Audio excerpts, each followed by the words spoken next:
lecturer at Nanyang Technological University, where she has been teaching and conducting research on food, language, and media since 2018.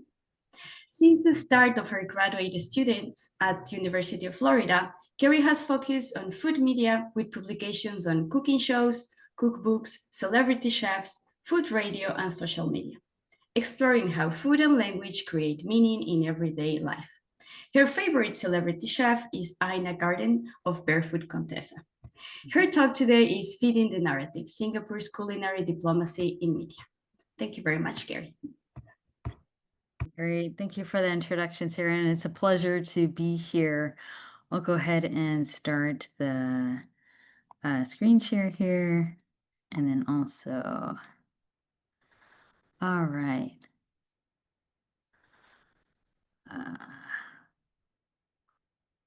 Okay, great. So yeah, thank you for the introduction. So my talk today will be Feeding the Narrative, Singapore's Culinary Diplomacy in the Media. All right. So I thought I'd like to start off with, since this is about food media, a little excerpt about Crazy Rich Asians, which arguably is one of the first media forms that really catapulted Singapore into global attention. All right.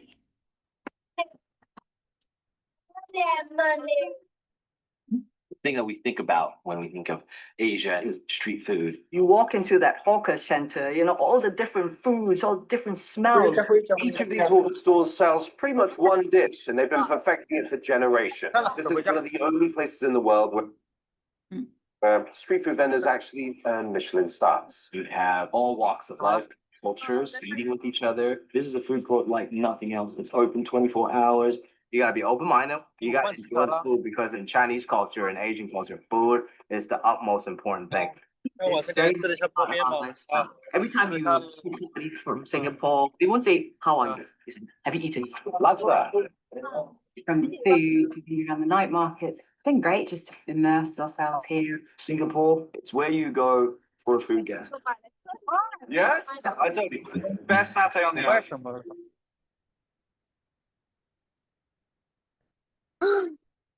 All right, good. So hopefully that gave you an idea about some of the go ahead to about the Singapore, and probably a lot of you have already seen it.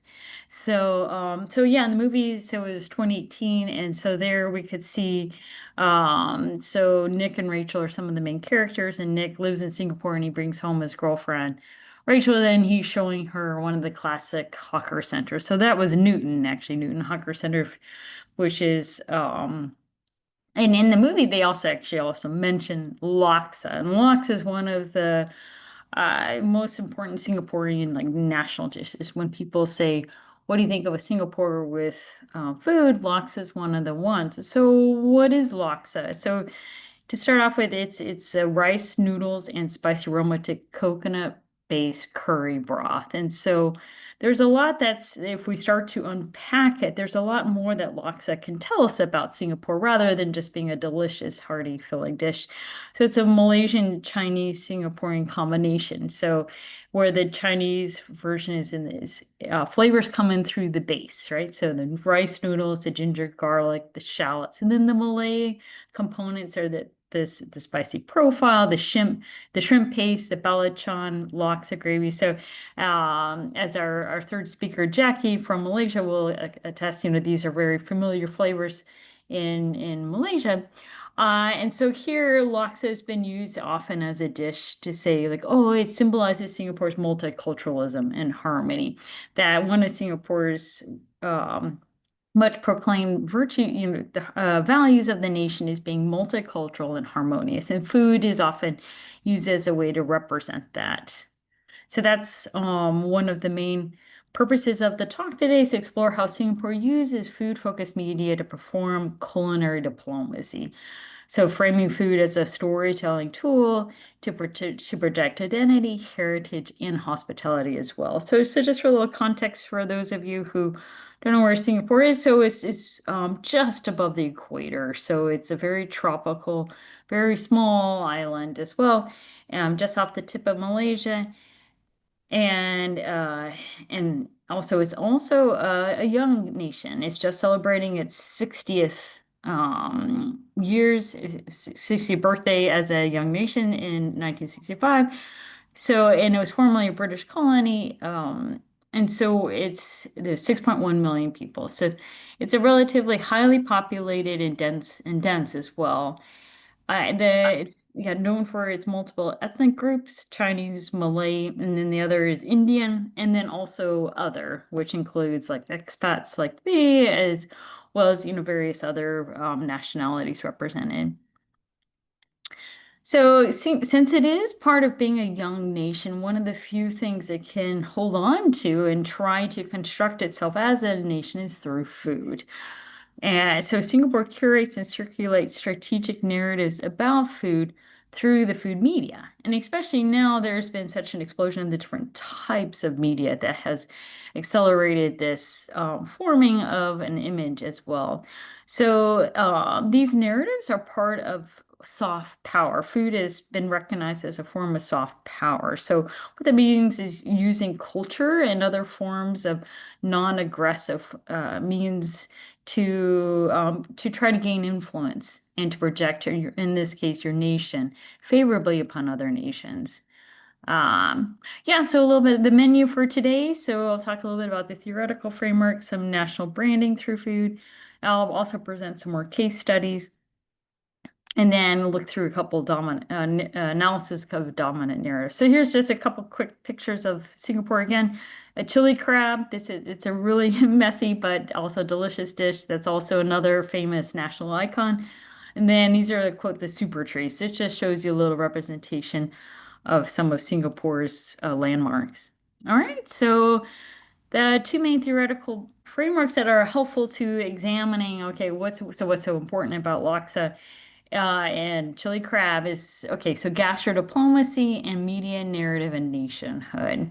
So gastrodiplomacy, so there's this food scholar, policies scholar, so Paul Rockover in 2010 noticed that, food is being used and as a vehicle of nation branding. So he recognizes a form of like cultural diplomacy that seeks to raise awareness and understanding of national culinary culture. He noticed that it was a particularly popular strategy for middle powers. And then he identified Southeast Asian countries such as, Thailand, Malaysia, South Korea, and arguably Singapore as well. So it's a way to stand out also from each other, and then to improve economy and familiarize foreigners with the nation. It's related to Joseph Nye's concept of soft power. So it's using culture to influence rather than coerce. And both the government and citizens contribute to this, quote, breaking bread to win hearts and minds. So another policy scholar, so Sam Chapel-Sokol, also a contemporary of Rockover, brought in this similar concept to gastrodiplomacy with culinary diplomacy. So for Chapel-Sokol, he defines it as the use of food and cuisine as an instrument to create cross-cultural understanding in the hopes of improving interaction. So in this case, what Sam Chapel-Sokol brought in was this idea that it's not just top-down, but also bottom-up. So that there are different forms of soft power going on here and at different levels as well. So a way to help understand how gastrodiplomacy and commensality works is through contact theory. This idea of, right, if we know one another, then we can understand one another. Like it's that with greater understanding, then there's less critical, stereotypes and enhanced understanding. And here we see at the highest level, with the president, Obama, and then the prime minister as well. So that's at probably the most ultimate state dinner level, at the highest level. And then probably the lowest I would say is like at a grocery store. You go out and pick up some kimchi or whatever. So those are different forms of everyday and then also high end. So, and then also this idea of breaking bread has been going on for centuries, right? That actually even Aristotle mentions this. And we see these in some of the ancient urns as well. So the media aspect is that, the media just doesn't report stories, right? It constructs things, it forms them, it organizes how people imagine nations. So nationhood can be created and then also sustained by these narrative practices, which often repeat and legitimize dominant ideologies. So Coulter's idea of this myth of the mediated center is helpful because that also captures that we have all these various forms of the media, that traditionally there was like the one predominant, traditional media platform, but now we have social media, we have YouTube, we have short form social media. So all these different forms that help us understand that there's no one single projection of a media, that there are all these different voices coming in. There's a heterogeneity, and that also all contributes to what type of image we have of, in this case, a nation. So some case studies we have here. So we have the local culture campaign in Singapore, and then we also have, Netflix is the predominant streaming platform. So there's an influential one on there about Singapore. And then we also, of course, have YouTube influencers. All right, so first to start off with the hawker culture for UNESCO. So this was a big win for Singapore in 2020. So it was this government initiative submitted this hawker culture, kind of that we just saw in the Crazy Rich Asians video. Any Malay viewers we have on board, then you'll recognize this in your own country as well. So frame hawkers as keepers of culture. So in this case, actually, it was kind of this whole, wasn't a single dish, but it was also this sense of the community that is created by and around these hawker centers, and that they're food stalls that specialize typically in a few dishes, and then also too they're known for how affordable they are. So part of this news media projection, here we see local news, and then also there was international news that also helped project Singapore's idea of, okay, not only Singapore's food, but also a particular type, this hawker culture. And in there, it also emphasizes the diversity and the unity. Again, once again, so this idea of like, oh, we have Chinese stalls, we have Malay stalls as well. Then we have Indian stalls doing prata. So this idea that, again, food is uniting the nation. And then more recently, so Netflix had this street food series, and Singapore was one of them. And here it highlights, not only hawker centers, but also showing that there's this drama going on here, that hawkers are getting older, and there is no younger generation replacing it. And so this Netflix series focuses on a few different examples. And in this one, it was a Putu Piring one, is where she, as a fifth generation, a daughter gives up her dream, and then she returns home to run the stall. So it's this narrative of hardship, success, family, loyalty, shows out hawking is hard work, but then also the modern aspect is that the way it's being made is modernized, and then also the business sense is also she's creating a more sustainable business as well. So here we're seeing this elevation of hawkers too.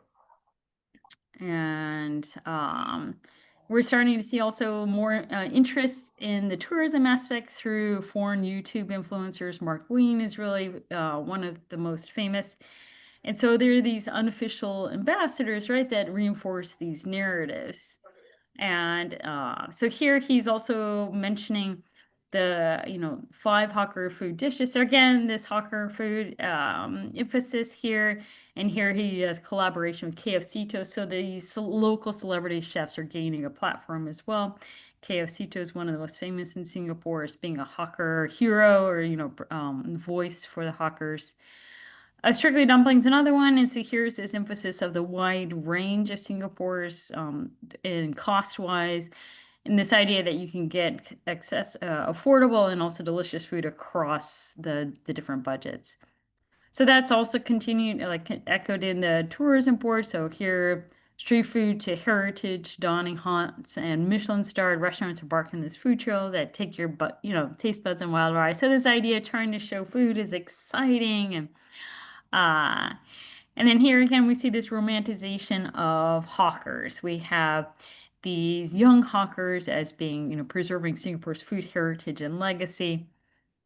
And so this is, in a sense, the media is trying to help change the image of hawkers as being, you know, more a good career. Because before, you know, it's hot, it's hard work, it's more blue collar, but here it's trying to make it more of like, wow, they're doing so much more than just making noodles every day. Here, it's dynamic. In fact, it's diverse. So there's definitely some romanticization going on here, but also some elevation as far as like, oh, that's really cool.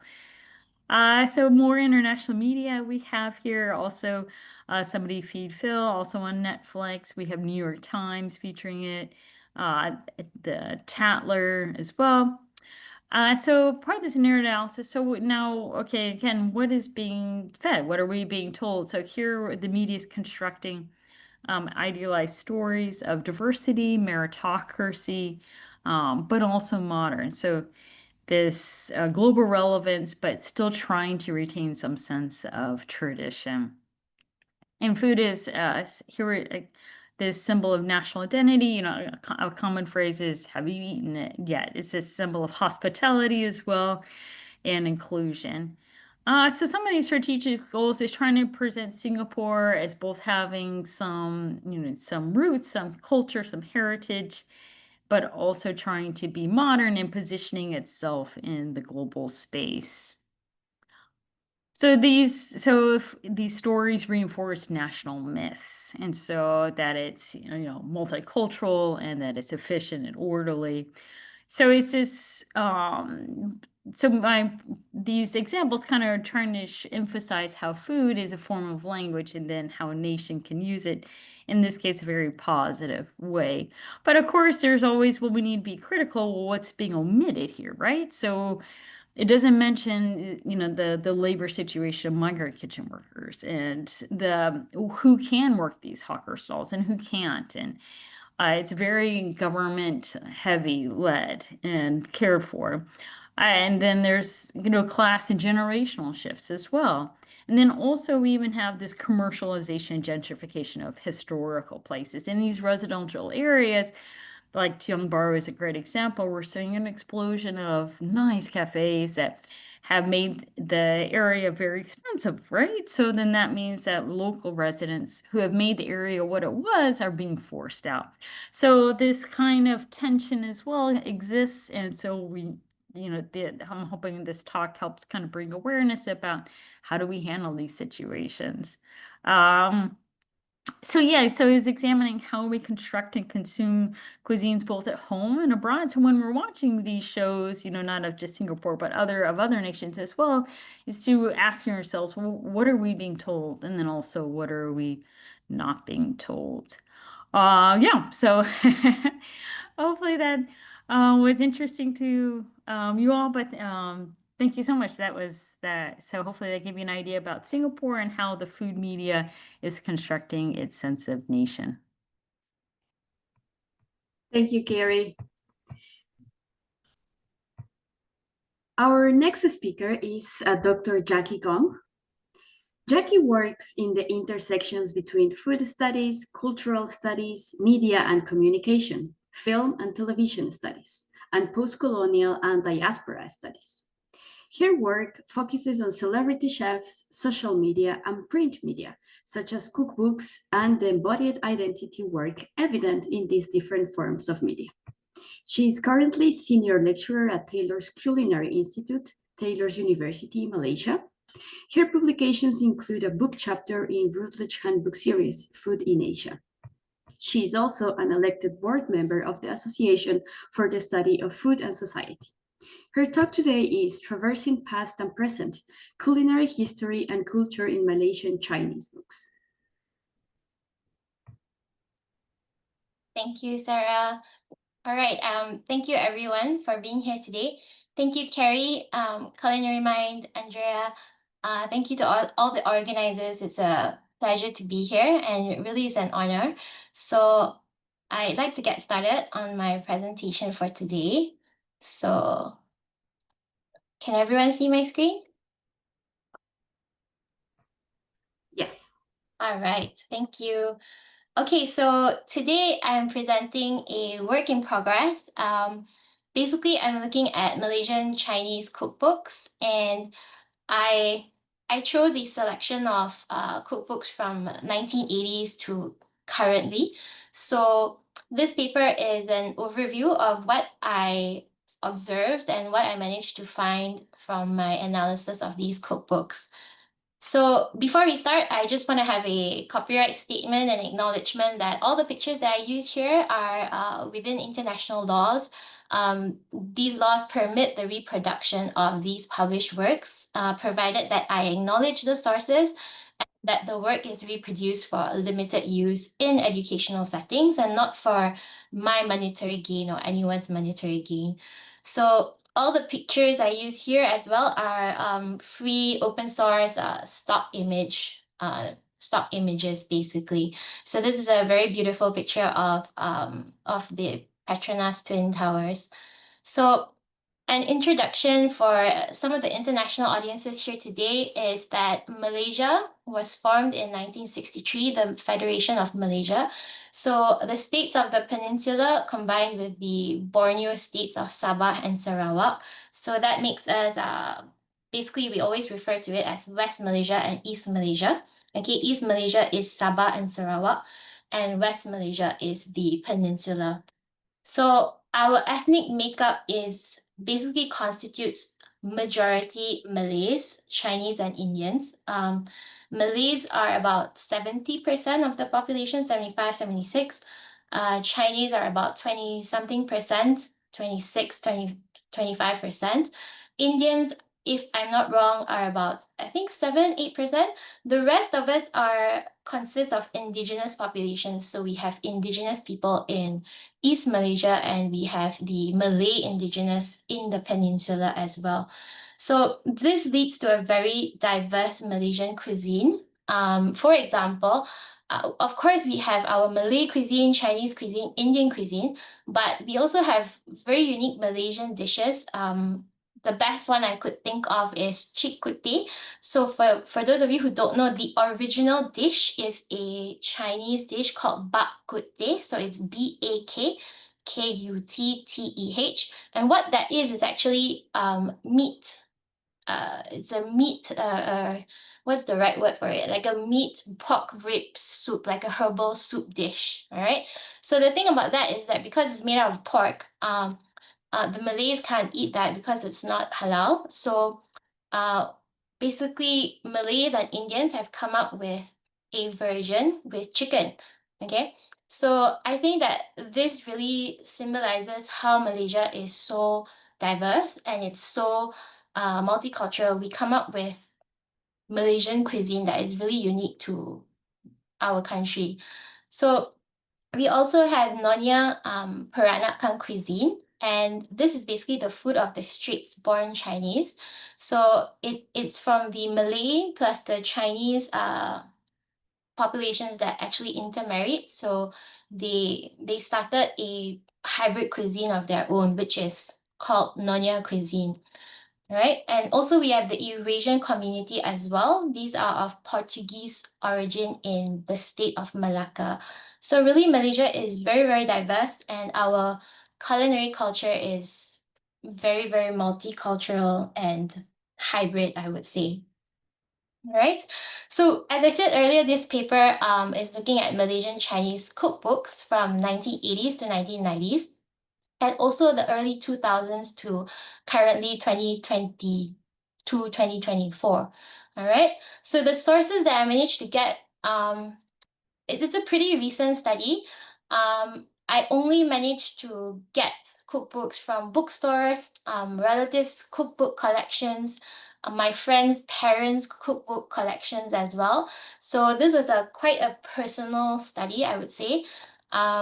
I'm looking into expanding it to become a bigger study. Hopefully, I can look at library databases, national archives, and really expand the scope and really make it into a bigger project, hopefully. Okay, so I numbered this as my findings. So I managed to find, I would say I managed to round it up to 3 findings in this whole project. Basically, the first is that in this whole journey of diving into Malaysian Chinese cookbooks, I found that it was easier to find Malaysian cookbooks rather than Malaysian Chinese cookbooks. So I was really, while I was analyzing all these cookbooks and thinking about why that was the case, I think that the reason why that there are more Malaysian cookbooks rather than Malaysian Chinese is that these cookbooks are positioned mainly for an English-speaking audience. So it needs to be accessible to really a wider audience, a wider target market, so Malays, Chinese, Indians, as well as an international and global audience. And also, this is probably due to the fact that there is already a well-established genre of Chinese cookbooks in Malaysia. So you'll find that there are some bookstores in Malaysia. One of the very popular ones is coincidentally named Popular Bookstore. So where you find a lot of Chinese language books. So it can be any kind of book, academic books, cookbooks, fictional books, comic books, etc. So there is a very well-established genre of Chinese cookbooks, and I think that that is the reason why when it comes to English cookbooks, they are marketed mostly as Malaysian cookbooks rather than Malaysian Chinese cookbooks. So primarily all of these cookbooks are in the Chinese language. Sometimes there are bilingual cookbooks. So sometimes they have Chinese and English as well. I will show you an example of this. So this is one of the many cookbooks, bilingual cookbooks that are out there. It's worthy to note that I can't speak Chinese. So I actually search out these cookbooks because I find the recipes really good. I really love how local and they are quite regional in focus. So you'll see that this is a codfish dish for with American ginseng.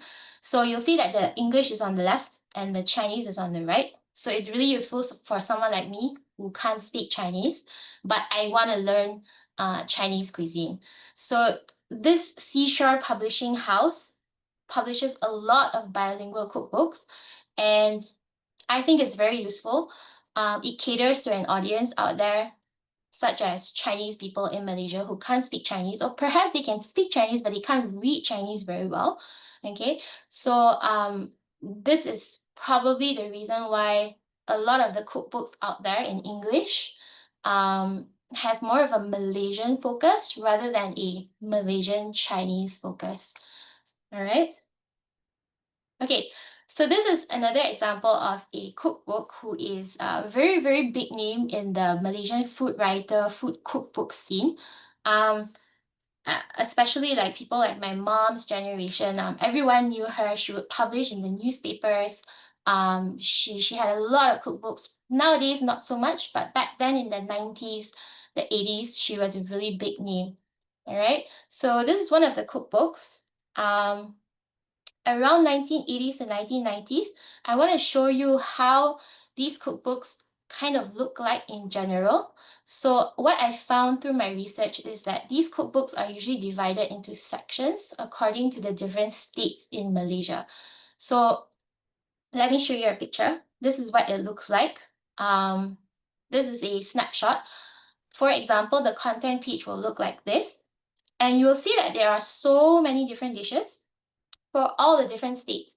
It's actually really amazing, and I find it really interesting because it's really quite comprehensive. You'll see that there are Indian dishes, there are a bit more of Chinese dishes with achar. Achar is like a mixed vegetable, sort of like a condiment. Okay, so curry kambing is like a goat curry, so it's more of a Malay Indian dish. All right. And you also have Sabah and Sarawak. Very commonly, people always leave Sabah and Sarawak out. And I think that the inclusion, the fact that they tried to be very comprehensive is really quite praiseworthy, actually. You'll see like for Johor, there are all these dishes. And there's also a little bit of history before they talk about every different state. So basically what these cookbooks in the 80s to the 90s used to do is they tried to be very comprehensive. They tried to show Malaysia as this very multicultural very diverse country, and basically it's kind of like a compendium of recipes and telling you what are the common dishes, the common flavors, the ingredients in every state. And also sometimes hybrid dishes as well. So hybrid dishes like what I spoke of with chikute, the one where we use chicken instead of pork, you'll find that they are very iconic Malaysian dishes that don't necessarily belong either to just Malay or Chinese or Indian. It's really a dish that is enjoyed by all the different ethnicities, and that's what I think is really great about Malaysian cuisine, the fact that we have some dishes that have been changed and adapted by the different ethnicities and can be enjoyed by everyone, really. Okay, so my second finding with this cookbook exercise was that many of the cookbooks that I could find and could get my hands on really focused on Nyonya and Peranakan cuisine rather than Malaysian Chinese cuisine. So I put a lot of covers here. As you can see, Florence Tan is a very big name, a Nyonya cook. Okay, Penang palette. Okay, and most of the time you will find there is a focus on Penang and also Malacca with regards to the Nyonya Peranakan cuisine. So I found it a bit disheartening, a bit discouraging, and I started to ask myself why. You know, is it because it's maybe my own categorization of Malaysian Chinese cuisine? Is there no such thing? And also, is it too liminal? So liminal means in between, okay? In between in the sense that it's not Malaysian, but it's not Chinese enough. You know, so the Chinese genre is represented in Chinese language cookbooks, and the Malaysian ones are more of a comprehensive overview of Malaysian cuisine, but not necessarily focused enough on Malaysian Chinese cuisine. So I think this is probably from my own experience and my own thinking of being a Malaysian Chinese. Like, what are the dishes that I would normally eat? What are the dishes that I would normally cook? Okay, and so I think I was looking for cookbooks that would really represent Malaysian Chinese identity and really, what do we eat? How do we cook? How do we represent our identity on a plate, right? So, or could we think of it in a more macro level sense? I think tied to what Kery was talking about, you know, about how food is really a symbol of the nation, right? Is it because that Malaysian Chinese genres are not valid enough as an identity? All right, is it not a marketable cookbook genre that would make enough money for the publishers? Does it have to be just Chinese or just Malaysian? What happens if we have Malaysian Chinese cookbooks? Does that make it strange? Would it be something that is foreign or new to audiences out there? I haven't actually found the answer to this, but I think that you will see that in the last cookbook that I feature, I feel like the more modern cookbooks that usually feature chefs or more well-known personalities, those usually dive deeper into the more diasporic identity that perhaps I'm thinking of when it comes to Malaysian Chinese. And one of my also my thoughts when I was working on this paper is that I think the reason why we don't commonly think of Malaysian Chinese is because in Malaysia, when we fill in our any official documentation, we are always asked to tick the box of which race are you. Yes, I know this is quite shocking to international audiences, but usually you will find that a lot of forms, but it could be a very simple form like a membership form to like your local drugstore or your local bookstore. You know, it could be like a membership form that you need to fill out. And there's always a section for race. So you're asked to tick Malay, Chinese, Indian, or others. All right. So this has always been an issue. I believe that people have brought it up before. You know, what if you are mixed race? What if you are a foreigner in Malaysia, or if you've lived here in Malaysia for decades, but you're forced to tick the others box. So there are people that have said that, you know, we need to change this idea that we are only Malay, only Chinese, only Indian. We are Malaysian Chinese, we are Malaysian Indian, we are Malaysian Malay. All right.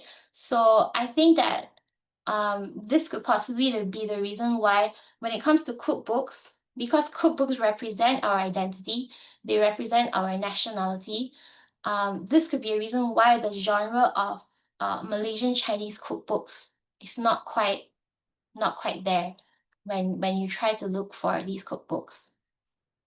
All right, so I decided to bring up Ian Ang's concept of in-betweenness because that's one of my favorite concepts when it comes to talking about identity and basically hybrid identities. So if you haven't read her book is amazing. It's called Not Speaking Chinese, Living Between Asia and the West.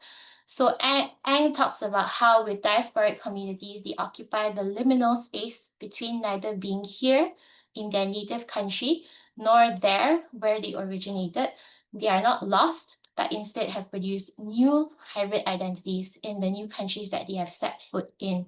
So I love to look at diasporic chefs, like Chinese diasporic chefs, because when you move to a new country, it's really about finding yourself. And one way that people always try to reclaim their identity, or they try to build a new identity for themselves, is through the food that they cook and reclaiming certain memories that they have through food. All right, so moving on to the newer, more modern genre of Malaysian Chinese cookbooks. These are all from the 2020s onwards. I managed to find these books, and I will sort of bring up some samples from each book to show you guys snippets and what I've managed to see from each book. So from Ong Jin Tiong is this book called The Taste of Home. So he has written, the subtitle is Easy to Cook Dishes from Singapore and Malaysia. So basically the book starts with a very personal foreword. He tells the story of his undergraduate days in London and how he missed the dishes that his mother used to cook for him. So many of the dishes are centered around Penang cuisine, but essentially Ong presents simple, easy to cook dishes. All right, so you'll see that the foreword is here, so I've included it for you to read. It's like a personal forward story about how he came up with this book. And then we have Lee Suk Ching. In 2023, her book was Taste Malaysia. And I hope you guys can see the subtitle at the bottom. The subtitle is Easy Recipes for Everyday Home Cooking. And you'll see that the illustrations here are all the iconic Malaysian dishes. Nasi lemak, or I think this is some form of laksa, sort of like Kery's laksa.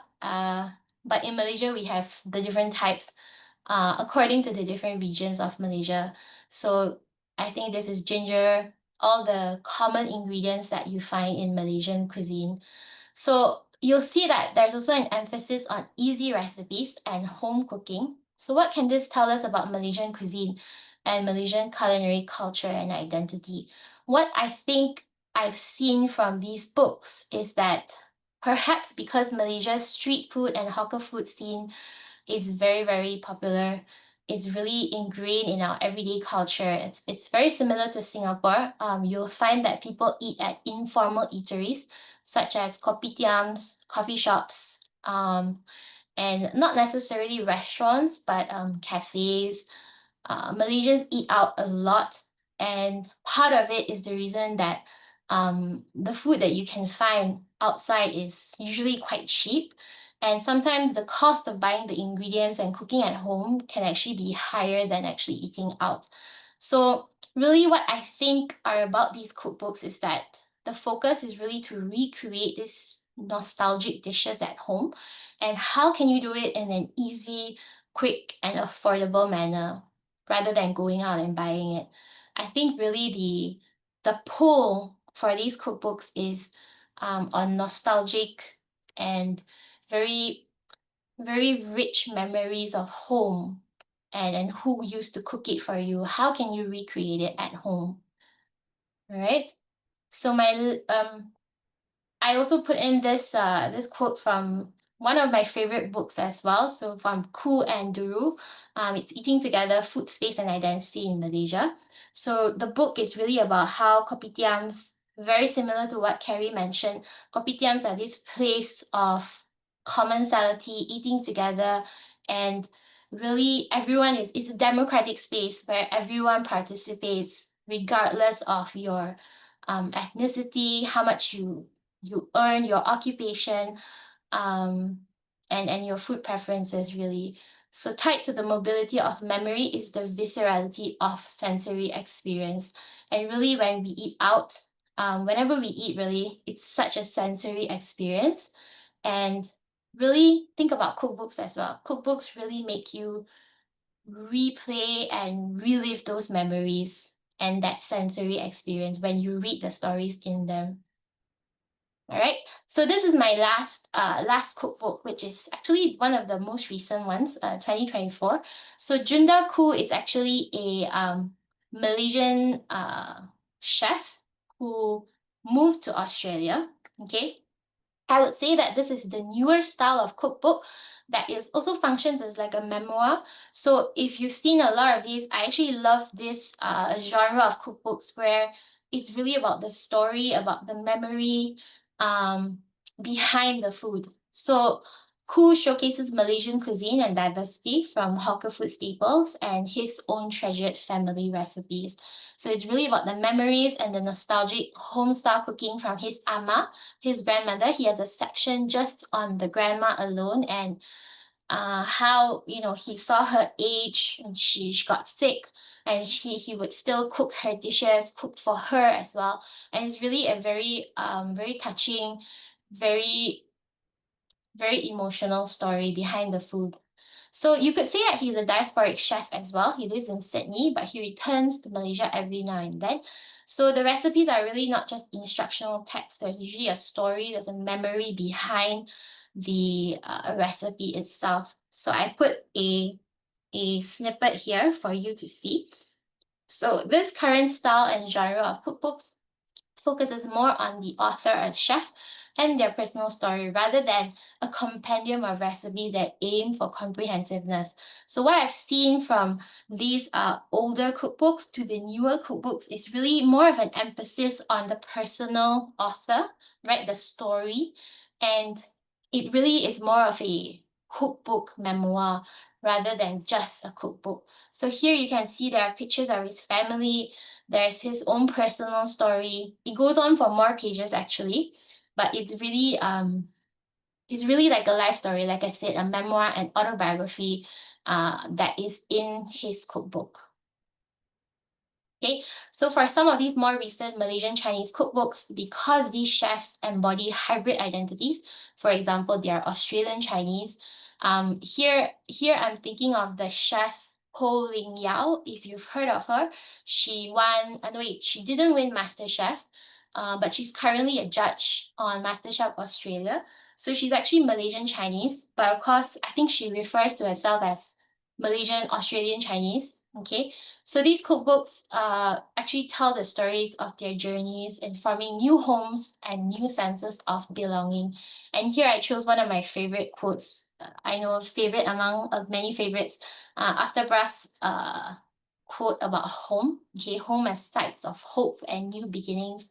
They are contested terrains where individual as well as collective memories really collide and reconfigure. And we can see that in these newer styles of cookbooks where really it's about the memory behind food, it's about the story, it's about making a new home for yourself and still keeping memories alive through the food.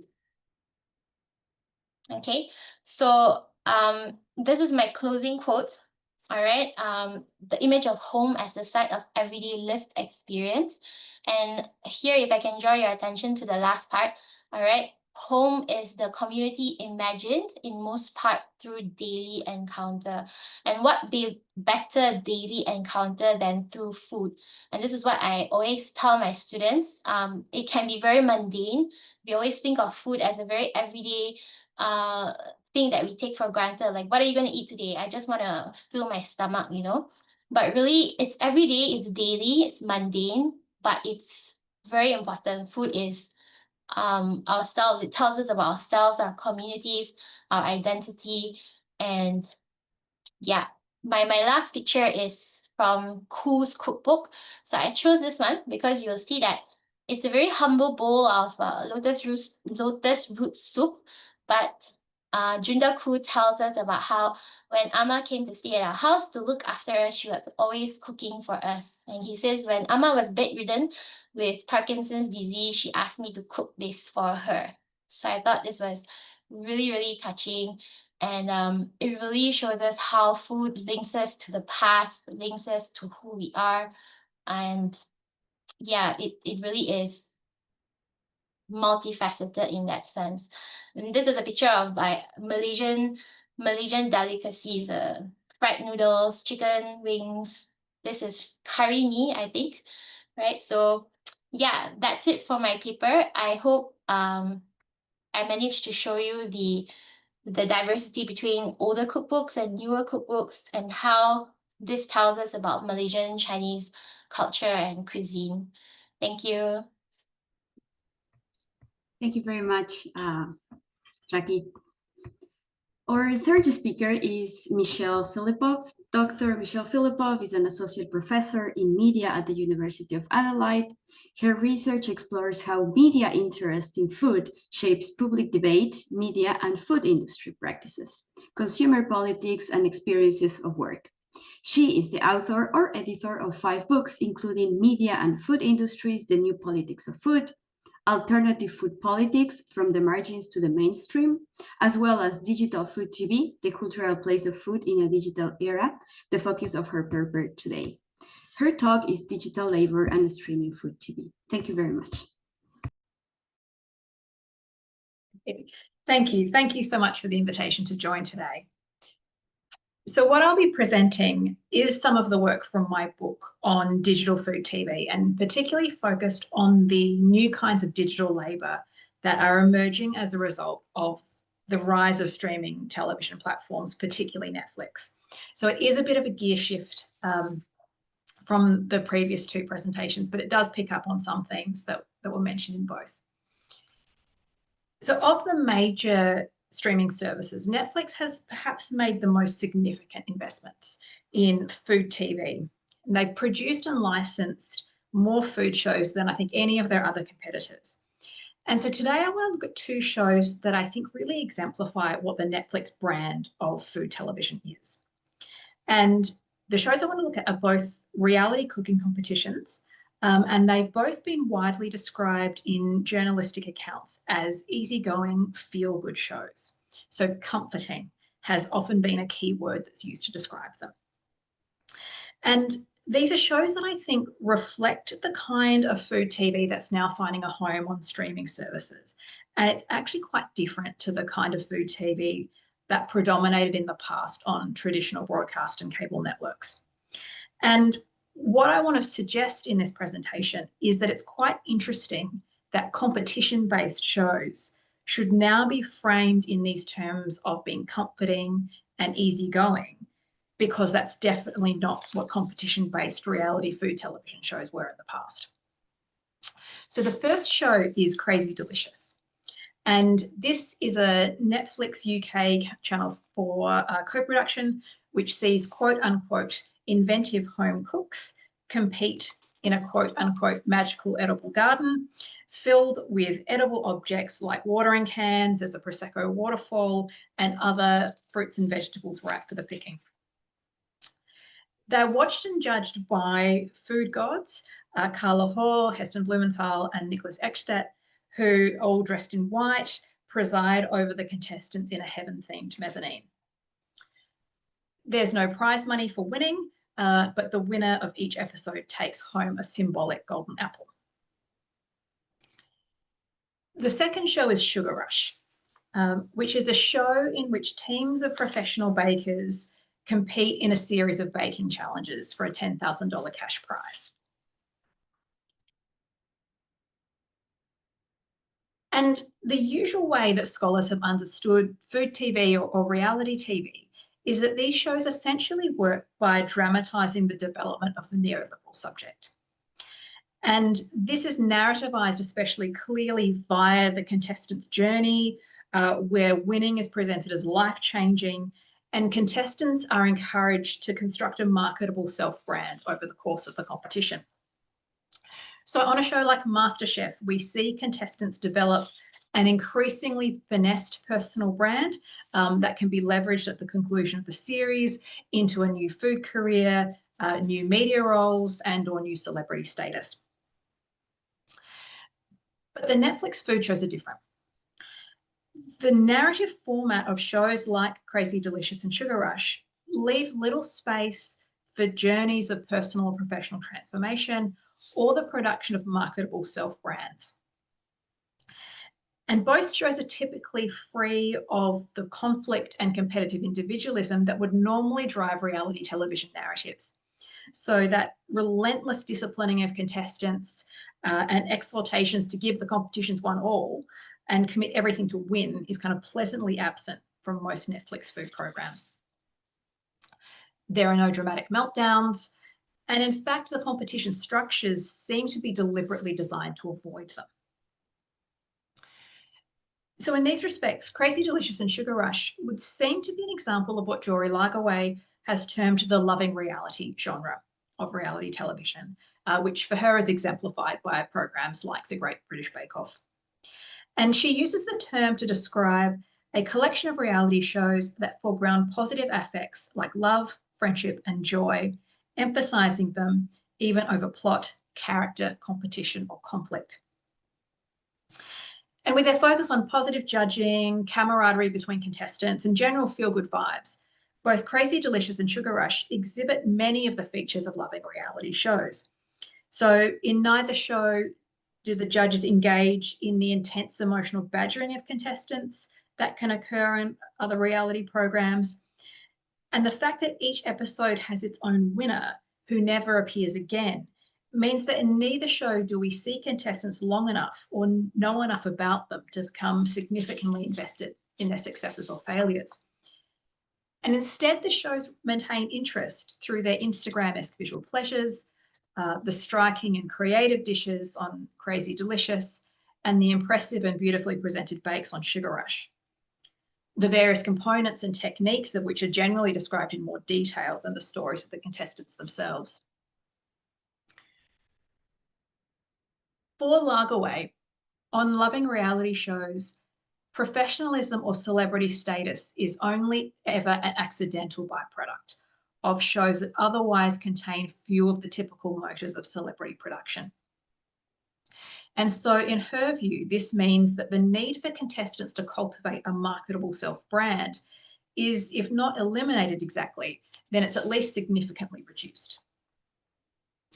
But while Netflix food shows do not dramatize the processes of celebrity production, I would counter that this does not mean that they reflect a decline in the importance of self-branding.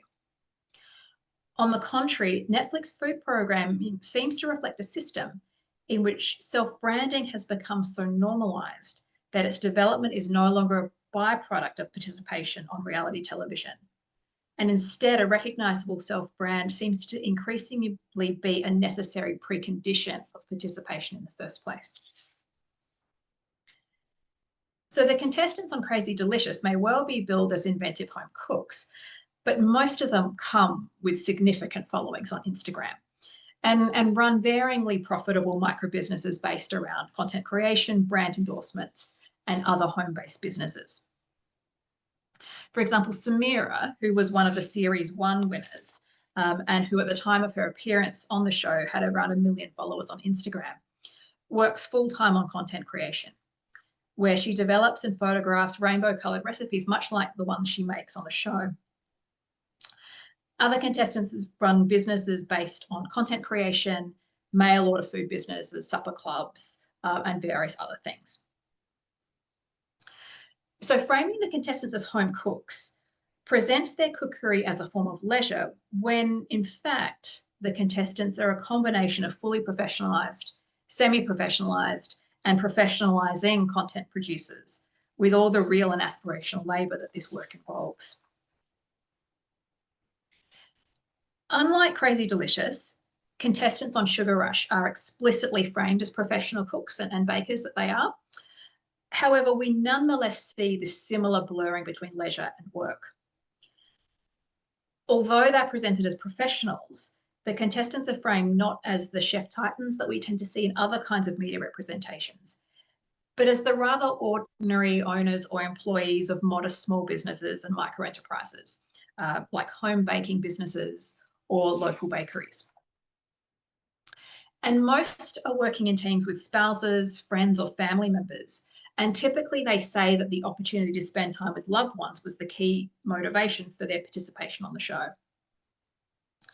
So consequently, although Sugar Rush asks its contestants to demonstrate skills honed through their experiences of professional work, like Crazy Delicious, it's these affective discourses of fun and leisure and relationship building that are prioritised within the show's narrative over more careerist aims or any desire to win. So part of the reason that these shows seem to be so easygoing and comforting then is that much of the labour underpinning contestants' ordinary or amateur identities remains invisible. If a key role of earlier forms of reality television has been to dramatise the kinds of subjectivities necessary for success under neoliberal capitalism, on newer shows like Crazy Delicious and Sugar Rush, these are no longer things that are learnt through the shows, but are attributes that the contestants already come with. In other words, loving reality shows represent not so much a sidelining of the importance of the self-brand, but a different kind of celebrity arc. One in which the television show does not build a profile for the contestant, but rather one where the contestant comes with an already established profile for the show to exploit. So rather than teaching contestants and audiences to be good cooks or good bakers or good whatever else, these contemporary forms of reality TV increasingly leverage off the significant work of identity production undertaken prior to contestants' appearances on these shows. And this allows the shows to extract considerable value from contestants and, as we'll see shortly, from audiences as well. That contestants seemingly participate in shows like Crazy Delicious and Sugar Rush for pleasure, the pleasure of cooking or of simply being chosen, in the words of one Sugar Rush contestant. This is part of what gives the audiences frictionless viewing. So our pleasure as audiences comes in part from their apparent pleasure as contestants. But contestants presumably also participate in this kind of reality TV for the promotional opportunities that appearances on such shows provide them to present and translate their brand across different media platforms. And the fact that participating on the show can help promote contestants' existing off-screen businesses allows Netflix to benefit not just from contestants' free labour within the shows, as per the traditional model of reality TV, but from contestants' additional and typically digital labour in driving existing audiences and followers to the shows. So contestants promote the shows and their involvement to their online followers. Many, especially on Sugar Rush, also seek additional promotional opportunities with local media. They find many outlets eager to celebrate local businesses gaining a profile on the international stage.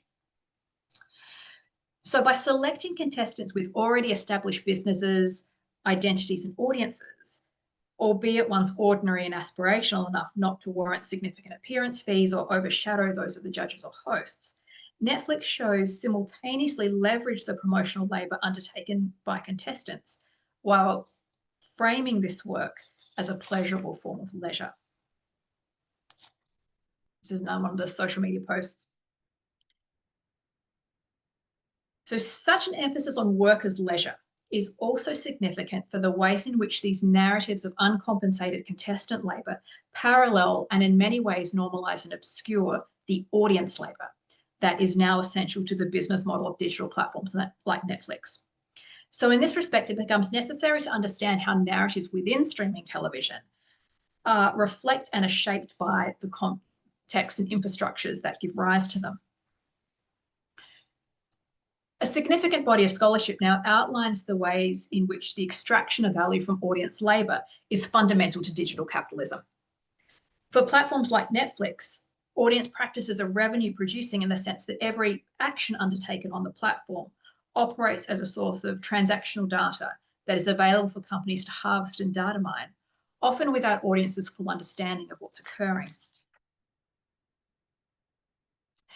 As Diana Flogel argues, the immateriality of audience activity means that it's often not recognised as labour, but audiences' work is nonetheless essential to the productivity of digital media industries, helping to refine algorithms, advance systems design, and inform the production and promotion of program content.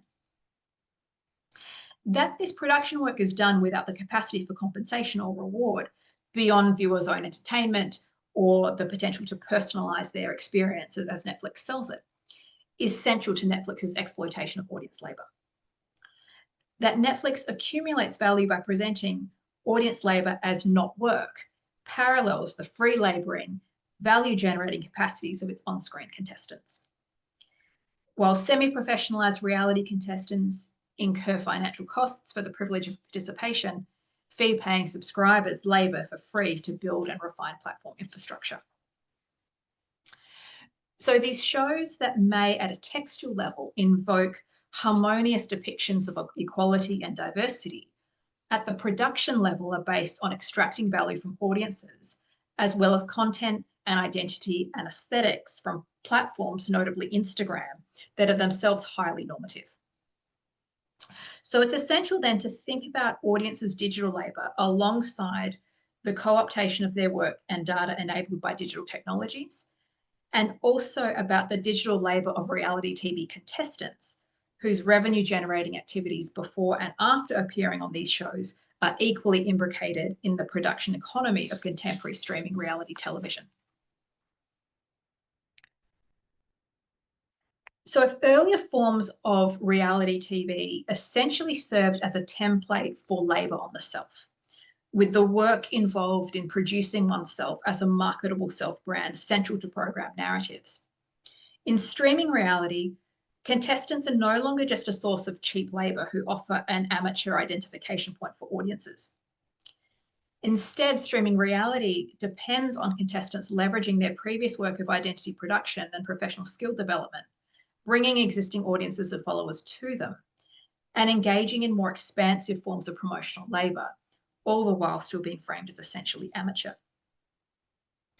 And equally, the production economy of contemporary reality TV depends on the enthusiasm of audiences prepared to take unpaid production and promotional work, both for the contestants and for the platform infrastructures that depend on their uncompensated labour. To return to my earlier slide and the quote that Netflix shows are uplifting and comforting. That shows that depend on such expansive digital labour from both audiences and contestants highlights the extent to which the textual, production and infrastructural conventions of streaming reality reflect an endpoint whereby self-exploitation has now become so normalised that narrativizing or justifying its processes, long understood to be one of the key ideological functions of earlier forms of reality TV, is no longer required. These programs are revealing examples then of the extent to which and underpaid labour has now become so embedded in contemporary digital capitalism that neither audiences nor contestants any longer need to be convinced of its necessity or inevitability. Yet, the prospect that this and underpaid work can be experienced as not just necessary or inevitable, but as a source of comfort, as warm, sun-kissed and generally uplifting, as Weissman puts it in his quote, reflects a significant reframing and obscuring of this labour. What this does, I think, is two things. First of all, it situates the power and politics of contemporary reality TV in quite a different place, to where we may have identified it previously. So earlier programs like MasterChef, with its dentists and lawyers vying to give up their secure, highly paid jobs for a chance at a more fulfilling career in food, undoubtedly glamorized professional cooking in ways that obscured the far less appealing realities of hospitality industry work.